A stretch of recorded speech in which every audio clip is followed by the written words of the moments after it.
You ask Tiger to solve. This deals with linear equations with one unknown. The final result is a equals -4. Let's solve it step by step. Simplify the expression.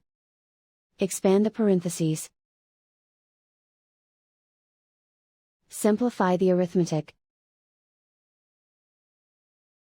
Multiply the coefficients. Group like terms. Combine like terms. Swap sides.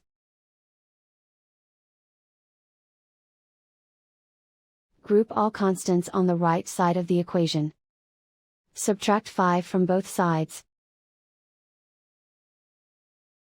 Simplify the arithmetic.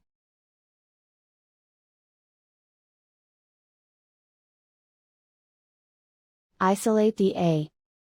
Divide both sides by 24. Simplify the fraction.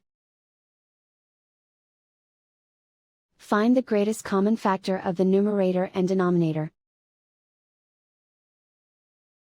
Factor out and cancel the greatest common factor.